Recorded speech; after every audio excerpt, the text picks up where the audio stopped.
Salmo 22, estudio versículo por versículo, el clamor del Mesías en la cruz y la esperanza profética de salvación. El Salmo 22 es un texto profundamente profético y conmovedor de las Escrituras, escrito por el rey David aproximadamente 1000 años antes de Cristo, que describe con asombrosa precisión los sufrimientos del Mesías en la cruz y la gloriosa esperanza de salvación que surge de ese sacrificio. De este salmo está atribuido al rey David, como indica su encabezado, y su autoría davídica es consistente con el estilo literario y la profundidad espiritual características de David, a pesar de que fue escrito en el siglo X antes de Cristo y trasciende su contexto histórico inmediato. El Salmo 22 es reconocido como uno de los textos mesiánicos más significativos del Antiguo Testamento, detallando sufrimientos que van más allá de las experiencias personales de David, anticipando con exactitud los padecimientos del Mesías, y su tradición judía ya reconocía elementos mesiánicos en este salmo. En la vida de David estuvo marcada por periodos de persecución, especialmente durante los años en que el rey Saúl intentó matarlo repetidamente y enfrentó conspiraciones y traiciones, como la rebelión de su propio hijo Absalón, lo que probablemente influyó en la composición de este salmo. El Salmo 22 y la crucifixión de Jesús. El Salmo 22 refleja la capacidad de David para transformar el sufrimiento en una oración que trasciende su situación particular, y contiene al menos 33 profecías específicas que se cumplieron literalmente en la crucifixión de Jesús, incluyendo detalles como la perforación de manos y pies, el reparto de vestiduras y las burlas de los espectadores. El lenguaje del Salmo describe con precisión los efectos físicos y emocionales de la crucifixión, a pesar de que esta forma de ejecución no existía en Israel durante la época de David, siendo una práctica introducida por los persas y posteriormente refinada por los romanos, lo que destaca la precisión profética del Salmo. El Salmo 22 es un texto que establece una conexión directa entre el sufrimiento de Cristo en la cruz y la esperanza de la salvación, como se menciona en el video Salmo 22, el clamor del Mesías en la cruz y la esperanza de la salvación. Estructura del Salmo 22. La estructura del Salmo 22 se divide en dos partes. La primera parte, que abarca los versículos 1 a 21, se centra en el sufrimiento y el clamor de angustia del salmista, quien expresa su profundo sentimiento de abandono y describe vívidamente su sufrimiento físico y emocional. En la segunda parte, que comprende los versículos 22 al 31, es un canto de alabanza y gratitud, donde el salmista promete anunciar el nombre de Dios a sus hermanos y alabarle en medio de la congregación, y la perspectiva se amplía progresivamente hasta incluir a todas las naciones y generaciones futuras. Angustia y clamor, versículos 1 al 21. El versículo 1, el clamor de abandono del Salmo 22 comienza con una pregunta desgarradora: Dios mío, ¿por qué me has desamparado?, que establece el tono de profunda angustia que caracteriza la primera parte del Salmo, y la repetición Dios mío, enfatiza la urgencia del clamor y la intensidad del sufrimiento.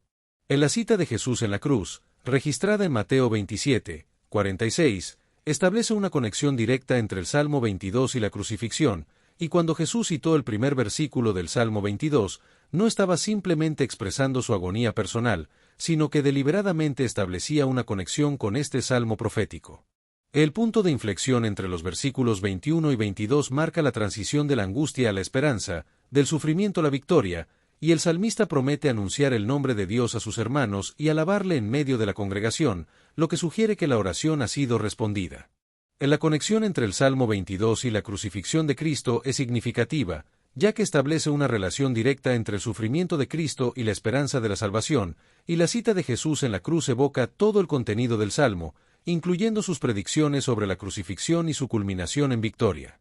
La crucifixión de Jesús constituyó una poderosa declaración teológica que identificaba su sufrimiento como el cumplimiento de las profecías mesiánicas, destacando el abandono divino como parte del sufrimiento redentor y la justicia divina. El abandono de Dios refleja la necesidad de que el pecado fuera juzgado completamente, y Cristo experimentó la separación de Dios que el pecado produce, sufriendo la pena en lugar de la humanidad, lo que se considera una sustitución perfecta. En el versículo 2, el salmista describe una oración persistente que abarca tanto el día como la noche, pero que parece encontrarse con el silencio divino, lo que intensifica el drama espiritual del salmo y el dolor del salmista. A pesar del intenso sufrimiento, el salmista afirma la santidad de Dios en el versículo 3, lo que representa un acto notable de fe en medio de la angustia más profunda, y reconoce que no cuestiona el carácter divino, sino que lucha con la paradoja aparente entre ese carácter santo y su experiencia actual. En los versículos 4 y 5, el salmista evoca la memoria colectiva de Israel, recordando cómo Dios había respondido a sus antepasados en momentos de necesidad, lo que establece un contraste doloroso con su situación actual de aparente abandono, pero también proporciona un fundamento para la esperanza, ya que el Dios que ha actuado fielmente en el pasado puede volver a hacerlo. En los versículos 6 al 8 sufrimiento profético, el salmista se describe a sí mismo como un gusano y no como un hombre, lo que comunica un sentimiento de absoluta degradación y deshumanización, y refleja la profundidad de la humillación experimentada, destacando la comparación con un gusano, una criatura pisoteada e insignificante. El salmista describe cómo se ha convertido en objeto de burla pública, con gestos específicos como estirar la boca y menear la cabeza, que indican desprecio y escarnio, y lo más doloroso es que las burlas se dirigen específicamente a la relación del salmista con Dios. Las burlas descritas en el Salmo 22 se cumplieron de manera precisa en la crucifixión de Jesús, como se menciona en Mateo 27, 39 y 27, 43, donde los que pasaban le injuriaban, meneaban la cabeza y se burlaban de su confianza en Dios. Relación con Dios. La correspondencia detallada entre la profecía y su cumplimiento refuerza el carácter mesiánico del Salmo y valida la identidad de Jesús como el Mesías sufriente anunciado en las Escrituras. En los versículos 9 a 10, el salmista recuerda la relación de toda la vida que ha tenido con Dios, desde su nacimiento e incluso antes, y establece un contraste doloroso con su situación actual de aparente abandono. Desde una perspectiva mesiánica, estos versículos reflejan la relación única entre el Hijo y el Padre, existente desde antes de la encarnación, y hacen aún más dramático el momento de separación en la cruz. Enemigos y sufrimiento físico. En los versículos 11 al 13, el salmista compara el cerco de los enemigos con toros de Basán, conocidos por su fuerza y ferocidad, y con leones rugientes, lo que transmite la sensación de estar rodeado por enemigos poderosos y agresivos, y se siente completamente solo frente a estas amenazas, sin ayuda humana disponible. En la metáfora de los toros de Basán y los leones rugientes evoca una amenaza inmediata y mortal, y refuerza la sensación de vulnerabilidad extrema del salmista, quien clama a Dios que no se aleje de él en momentos de angustia. En la súplica urgente en el Salmo 22 intensifica la urgencia de la petición a Dios, quien es la única esperanza de salvación frente a enemigos poderosos, y se describe el sufrimiento físico en versículos como el 14 y el 15, donde se menciona que como agua me he derramado y que mi corazón fue como cera, derritiéndose en medio de mis entrañas. Lo que sugiere un colapso físico completo y un agotamiento extremo. En la descripción del sufrimiento físico en el Salmo 22 incluye imágenes vívidas como la de un cuerpo que se disuelve, un corazón derretido como cera, y una fuerza agotada, lo que evoca una sensación de proximidad a la muerte, como se menciona en la frase «me has puesto en el polvo de la muerte». El Salmo 22 fue escrito aproximadamente 1000 años antes de la época de Cristo, en una época en que la crucifixión no existía como método de ejecución en Israel, y sin embargo, contiene más de 30 detalles específicos que corresponden exactamente con los efectos físicos y circunstancias de la crucifixión, lo que constituye una de las evidencias más poderosas del carácter sobrenatural de esta profecía. La precisión médica en la descripción de un método de ejecución que no existiría hasta siglos después es notable, y se mencionan síntomas físicos como la dislocación de las articulaciones, la deshidratación extrema y el agotamiento cardíaco, que corresponden precisamente a los efectos fisiológicos documentados de la crucifixión. El versículo 16 del Salmo 22 es quizás la profecía más explícita de la crucifixión en todo el Antiguo Testamento, donde se menciona que horadaron mis manos y mis pies, lo que describe con precisión la característica distintiva de la crucifixión romana, y se menciona que esta profecía se cumplió siglos después, lo que constituye una evidencia poderosa del carácter sobrenatural de la profecía. El versículo 16 del Salmo 22 describe la crucifixión con precisión, incluyendo la perforación de las manos y los pies, lo que se confirma por la evidencia de los manuscritos antiguos, como la Septuaginta griega, y proporciona una descripción exacta de la crucifixión siglos antes de que esta práctica se convirtiera en un método común de ejecución.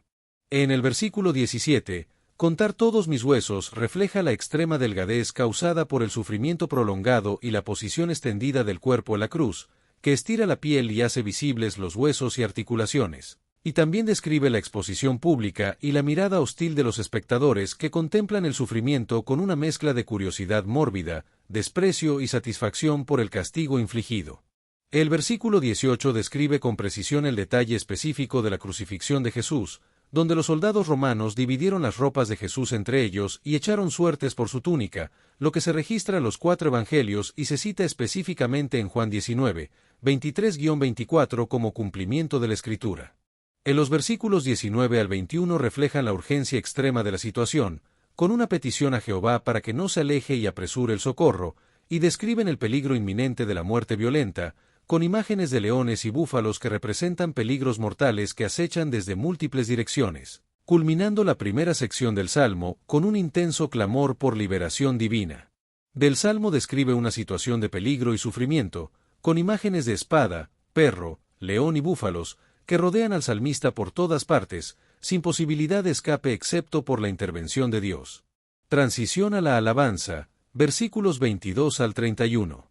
Entre los versículos 21 y 22 transición a la alabanza ocurre un cambio dramático en el tono del Salmo, pasando de la angustia y el clamor desesperado por liberación a la promesa de alabanza y la restauración de la comunión con Dios y con la comunidad de fe. El versículo 22, anunciaré tu nombre a mis hermanos, marca el comienzo de la segunda sección del Salmo, caracterizada por la alabanza y la gratitud, y se refiere a la restauración de relaciones y la promesa de anunciar públicamente las obras de Dios en medio de la congregación. La mención de mis hermanos en el versículo 22 señala la restauración de la relación con la comunidad de fe, y la transición de la soledad a la comunidad es significativa, reflejando la restauración no solo de la relación con Dios, sino también con el pueblo de Dios. Desde la perspectiva del cumplimiento mesiánico, el versículo 22 encuentra su expresión en Cristo resucitado reuniéndose con sus discípulos y llamándolos hermanos, como se menciona en Juan 20, 17, y el autor de Hebreos cita específicamente este versículo en referencia a Cristo en Hebreos 2, 12. En la adoración en medio de la congregación, como se menciona en el versículo 22, representa un testimonio público de las obras de Dios y una celebración de la liberación que se comparte con la comunidad de fe, fortaleciendo la fe colectiva y anticipando la formación de la Iglesia como comunidad de adoración centrada en Cristo. Los primeros cristianos se reunían para recordar y celebrar la muerte y resurrección de Jesús, cumpliendo así con un aspecto importante del Salmo, que destaca la invitación a alabar a Dios por su liberación y fidelidad. El salmista extiende su invitación a alabar a Dios a 3 grupos específicos: los que teméis a Jehová, descendencia de Jacob y descendencia de Israel, y presenta 2 motivos fundamentales para la alabanza: Dios no menospreció ni abominó la aflicción del afligido y no escondió de él su rostro. La respuesta divina es destacada en la acción crucial de Dios. Cuando clamó a él, le oyó, lo que transforma el lamento en alabanza y amplía el círculo de adoración, invitando a toda la comunidad de Israel a unirse en alabanza a Dios por su liberación. La historia comienza con el sufrimiento intenso y el clamor desesperado a Dios, pero Dios no es sordo al sufrimiento y está atento al clamor del afligido, lo que produce una respuesta de alabanza y testimonio que se extiende a toda la comunidad de fe. El banquete sagrado y la cena del Señor. En los versículos 25 y 26 introducen la imagen del banquete sagrado, donde los pobres comen y son saciados, y el salmista visualiza a los pobres y necesitados participando de este banquete, encontrando no solo satisfacción física sino también renovación espiritual. En la imagen del banquete mesiánico se relaciona con la Cena del Señor, instituida por Jesús la noche antes de su crucifixión, y se cumple en la comunión de creyentes que se reúnen alrededor de la mesa para recordar el sacrificio redentor de Cristo y anticipar el banquete celestial con el Mesías. En la alabanza la congregación es un tema central, y el salmista afirma que de ti será mi alabanza en la gran congregación y que mis votos pagaré delante de los que le temen, destacando la importancia de la adoración comunitaria y la gratitud hacia Dios por su liberación y fidelidad. En la vida eterna es un tema que se menciona en los versículos 25 y 26, donde se dice que vivirá vuestro corazón para siempre, lo que refleja la esperanza de la salvación y la renovación espiritual que se encuentra en la relación con Dios. En la Cena del Señor conmemora el sacrificio de Cristo, que es prefigurado en la primera parte del Salmo 22, y también mira hacia adelante, al banquete mesiánico en el reino consumado, como se menciona en Marcos 14, 25 cuando Jesús dice: «No beberé más del fruto de la vid, hasta aquel día en que lo beba nuevo en el reino de Dios». Alcance universal de la salvación. En los versículos 27 y 28 del Salmo 22 destacan el alcance universal de la salvación, donde se afirma que se acordarán y se volverán a Jehová todos los confines de la tierra y que todas las familias de las naciones adorarán delante de ti, lo que muestra la soberanía divina de Dios sobre todas las naciones. En la visión universalista del Salmo 22, trasciende las limitaciones nacionalistas de la religión de Israel y anticipa la inclusión de todas las naciones en el plan redentor de Dios, lo que se refleja en la gran comisión de Cristo en Mateo 28, 19 y 20 y en la formación de una iglesia multinacional. En los versículos 29 al 31 del Salmo 22 destacan la unificación de todas las clases sociales en adoración, incluyendo a los poderosos y a los pobres, y se extiende no solo geográficamente a todas las naciones, sino también temporalmente a las generaciones futuras, donde la posteridad le servirá, y el testimonio de la liberación divina será transmitido de generación en generación. La universalidad de la salvación prometida en el Salmo 22 abarca a todas las naciones, todos los estratos sociales y generaciones futuras, lo que se refleja en la cita del apóstol Pablo en Romanos 15, 8 al 12, quien reconoce el carácter profético universalista del Salmo y su inclusión de los gentiles en el pueblo de Dios. El Salmo 22 culmina con la promesa de una proclamación continua de la obra redentora de Dios, que se extenderá a pueblos que aún no han nacido, y se caracteriza por la declaración final porque Él hizo esto, que resume toda la obra redentora de Dios y señala la completitud y perfección de la misma. La obra consumada se refleja en tres aspectos importantes: la victoria asegurada sobre los enemigos, el sufrimiento que culmina en triunfo completo, y la salvación lograda que garantiza la redención para todos, lo que se encuentra en armonía con la declaración final de Jesús en la cruz: consumado es. Aplicaciones teológicas. El Salmo 22 tiene varias aplicaciones teológicas, como el valor profético que demuestra la inspiración divina de las Escrituras y confirma la identidad mesiánica de Jesús, la teología del sufrimiento que proporciona un marco para entender el sufrimiento dentro del plan divino, y la soteriología que ilustra el patrón central de la historia de la salvación. Del Salmo también modela una adoración auténtica que abarca toda la gama de la experiencia humana, incluyendo el lamento honesto y el cuestionamiento en tiempos de sufrimiento, así como la celebración gozosa de la liberación divina. La correspondencia entre el Salmo 22 y los eventos de la crucifixión de Cristo es tan precisa y detallada que constituye uno de los ejemplos más notables de profecía mesiánica en toda la Escritura, como se ve en la comparación de versículos como Salmo 22, 1 con Mateo 27, 46, Salmo 22, 7 y 8 con Mateo 27, 39 al 43, y otros. El Salmo 22 anticipa los resultados de la obra redentora de Cristo, incluyendo el anuncio del nombre de Dios a los hermanos, la formación de una comunidad de adoración, la inclusión de todas las naciones en el pueblo de Dios y la transmisión del testimonio a las generaciones futuras, lo que se cumple en la Iglesia de Cristo y en la propagación mundial del Evangelio. Del Antiguo Testamento contiene numerosos tipos o prefiguraciones de Cristo y su obra, como personas, instituciones y eventos que funcionan como sombras que anticipan la realidad plena revelada en Cristo, y el Salmo 22 combina tipología y profecía directa para demostrar la riqueza de los métodos proféticos del Antiguo Testamento. En los salmos mesiánicos, junto con textos como Isaías 53, conforman un retrato detallado del Mesías sufriente que sería rechazado, sufriría y moriría, pero luego sería exaltado, y Jesús mismo consideraba el Antiguo Testamento como un testimonio acerca de él, como se menciona en Juan 5, 39 y Lucas 24, 44. El sufrimiento vicario de Cristo por nosotros implica una sustitución perfecta, en la que Cristo experimentó el abandono divino que merecían nuestros pecados, ocupando nuestro lugar como sustituto perfecto, y ofreció su vida como sacrificio expiatorio por el pecado, lo que revela la gravedad del pecado y la magnitud del amor divino. Y a través de su muerte y resurrección, Cristo logró una reconciliación completa entre Dios y la humanidad, y su resurrección demuestra su triunfo sobre la muerte y garantiza nuestra propia resurrección, como se refleja en el movimiento del Salmo 22 de la angustia a la alabanza. Esperanza y perseverancia. El Salmo 22 proporciona un modelo poderoso para mantener la esperanza en tiempos de aparente abandono divino, enseñándonos a anclar nuestra esperanza en la inmutable naturaleza de Dios y en su fidelidad demostrada, y no en nuestras circunstancias o sentimientos cambiantes, como se ve en la relación personal que el salmista mantiene con Dios incluso en medio del dolor. El Salmo 22 nos muestra la importancia de expresar honestamente nuestro dolor a Dios, sin pretender una falsa espiritualidad que niegue el sufrimiento real, y nos presenta la paradoja central del Evangelio: la vida surge a través de la muerte, la victoria a través de la aparente derrota, como Jesús enseñó en Juan 12, 24. La estructura del Salmo refleja el patrón fundamental de la redención, donde el camino hacia la gloria pasa a través del valle del sufrimiento, y Cristo mismo sufrió la cruz por el gozo puesto delante de él, como se menciona en Hebreos 12, 2. En los momentos de mayor debilidad se manifiesta el poder de Dios, como dice Pablo en 2 Corintios 12, 10. Cuando soy débil, entonces soy fuerte, y el salmista se describe como derramado como agua, pero esta aparente disolución se convierte en el preludio de una poderosa restauración.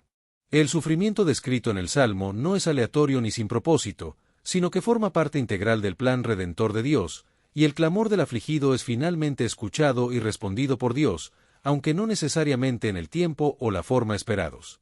El Salmo nos ayuda en nuestros momentos de abandono al validar la expresión honesta del dolor y el cuestionamiento ante Dios, y al proporcionar un profundo consuelo al saber que Cristo mismo experimentó el abandono divino, como se menciona en el grito de abandono de David y posteriormente de Cristo. En la estructura del Salmo nos asegura que nuestros propios momentos de abandono no son el fin de la historia, y que si permanecemos fieles, eventualmente experimentaremos la liberación divina y podremos unir nuestra voz al coro de alabanza. Honestidad y comunidad. El Salmo 22 también nos enseña la importancia de la honestidad en la oración, comenzando con una pregunta dolorosa y honesta: ¿por qué me has desamparado? Y manteniendo la tensión entre la experiencia de abandono y el conocimiento del carácter de Dios, sin resolver prematuramente esta tensión con explicaciones simplistas. En la perseverancia a la oscuridad es otro tema importante en el Salmo, donde a pesar de la aparente falta de respuesta inicial, el salmista persiste en su oración, y eventualmente experimenta la liberación y la restauración, que es más profunda precisamente por el contraste con la angustia previa. La persistencia en la fe en medio de la oscuridad es una expresión profunda de confianza en Dios, y se puede anclar en el recuerdo de las obras pasadas de Dios, tanto en la historia bíblica como en la experiencia personal, así como en las promesas escritas de Dios en las Escrituras. El carácter inmutable de Dios es una base segura para la fe, ya que aunque las circunstancias y sentimientos cambien, Dios permanece fiel a su naturaleza, como se menciona en 2 Timoteo 2, 13, donde se dice que si fuéramos infieles, Él permanece fiel, Él no puede negarse a sí mismo. La comunidad de fe juega un papel importante en la sustentación de la fe individual, ya que el testimonio de otros creyentes puede fortalecer nuestra propia fe cuando atravesamos tiempos de duda, y la adoración no es solo una respuesta individual sino comunitaria, como se menciona en el Salmo, donde se dice: de ti será mi alabanza en la gran congregación. La obra redentora de Dios tiene como objetivo final la creación de un pueblo multinacional que adore al único Dios verdadero, y se anticipa la formación de una comunidad de adoración centrada en la obra redentora de Dios, que trasciende todas las barreras y se extiende a todos los confines de la tierra. El testimonio de la liberación divina se comparte primero con la comunidad inmediata de fe, y luego se expande para incluir a personas de todas las naciones, creando una comunidad global de adoradores, y finalmente se transmite a través del tiempo a las generaciones futuras, asegurando la continuidad de la fe. Respuesta al sacrificio de Cristo. La respuesta adecuada al sacrificio de Cristo incluye la proclamación de las buenas nuevas, la adoración y la gratitud, reconociendo el inmenso costo de nuestra salvación, como se menciona en el Salmo 22, que modela nuestra respuesta apropiada a la obra salvífica de Dios. La gratitud por la obra redentora de Dios debe expresarse en adoración, tanto personal como comunitaria, como se menciona en el Salmo: en medio de la congregación te alabaré. La adoración personal es la respuesta primaria al sacrificio de Cristo, y se basa en la gratitud por su obra redentora, como dice el salmista: de ti será mi alabanza. La adoración comunitaria es también fundamental, ya que se nos llama a reunirnos regularmente con otros creyentes para celebrar juntos la obra de Cristo y edificarnos mutuamente en la fe. El testimonio verbal es una parte importante de la adoración, y se nos llama a anunciar el nombre de Dios a nuestros hermanos, compartiendo las buenas nuevas de su salvación. Del testimonio en acción es implícito en el Salmo, y se nos llama a demostrar el amor de Dios a través de nuestras vidas, compartiendo el banquete con los pobres y necesitados. Conclusión. El Salmo 22 traza un arco narrativo que va desde el abandono más profundo hasta la alabanza más exaltada, desde el sufrimiento extremo hasta la victoria universal, reflejando la trayectoria de la obra de Cristo. Del camino a la gloria pasa por el valle del sufrimiento, pero este sufrimiento no es la palabra final, y como seguidores de Cristo, estamos llamados a abrazar este mismo patrón en nuestras propias vidas, como se menciona en 2 Timoteo 2, 12, si sufrimos con Él, también reinaremos con Él. Es importante dedicar un momento a reflexionar sobre nuestra propia experiencia con momentos de aparente abandono divino, y agradecer a Cristo por su disposición a experimentar el abandono divino en nuestro lugar, meditando en el costo de nuestra salvación y en el amor que motivó tal sacrificio. La gratitud por la obra redentora de Cristo debe profundizar la adoración y el compromiso de cada persona. Es importante considerar cómo se puede anunciar el nombre de Cristo a los hermanos y a un mundo necesitado, lo que implica un compromiso de testimonio. Para compartir el testimonio de la obra redentora de Cristo, se deben dar pasos concretos en el círculo de influencia de cada persona, lo que puede incluir acciones específicas para difundir su mensaje de salvación. El resumen final. El Salmo 22 no es solo una súplica de dolor, sino una sinfonía de redención. Desde el abismo del abandono hasta la cumbre de la alabanza, este salmo nos lleva al corazón del sacrificio del Mesías. Jesús no solo citó este salmo, lo vivió. Y gracias a su clamor, hoy tenemos esperanza. ¿Estás dispuesto a unir tu voz al coro de los redimidos y proclamar lo que Él hizo por ti? Salmo 22 Reina Valera 1909. 1. Al músico principal, sobre Ajelet Zahar Salmo de David. Dios mío, ¿por qué me has dejado? ¿Por qué estás lejos de mi salud, y de las palabras de mi clamor? 2. Dios mío, clamo de día, y no oyes, y de noche, y no hay para mi silencio. 3. Tú empero eres santo, tú que habitas entre las alabanzas de Israel. 4. En ti esperaron nuestros padres, esperaron, y tú los libraste. 5. Clamaron a ti, y fueron librados, esperaron en ti, y no se avergonzaron. 6. Mas yo soy gusano, y no hombre, oprobio de los hombres, y desecho del pueblo. 7. Todos los que me ven, escarnecen de mí, estiran los labios, menean la cabeza, diciendo, 8. Remítese a Jehová, líbrelo, sálvele, puesto que en él se complacía. 9. Empero tú eres el que me sacó del vientre, el que me haces esperar desde que estaba a los pechos de mi madre.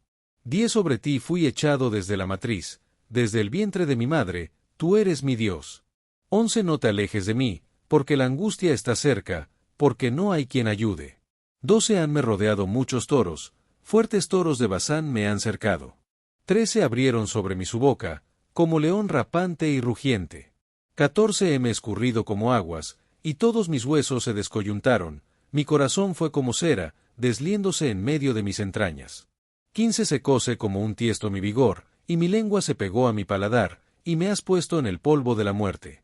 16. Porque perros me han rodeado, hame cercado cuadrilla de malignos, horadaron mis manos y mis pies. 17. Contar puedo todos mis huesos, ellos miran, considéranme. 18. Partieron entre sí mis vestidos, y sobre mi ropa echaron suertes. 19. Mas tú, Jehová, no te alejes, fortaleza mía, apresúrate para mi ayuda. 20. Libra de la espada mi alma, del poder del perro mi única. 21. Sálvame de la boca del león, y óyeme librándome de los cuernos de los unicornios. 22. Anunciaré tu nombre a mis hermanos, en medio de la congregación te alabaré. 23. Los que teméis a Jehová, alabadle, glorificadle, simiente toda de Jacob, y temed de él, vosotros, simiente toda de Israel. 24. Porque no menospreció ni abominó la aflicción del pobre, ni de él escondió su rostro, sino que cuando clamó a él, oyóle.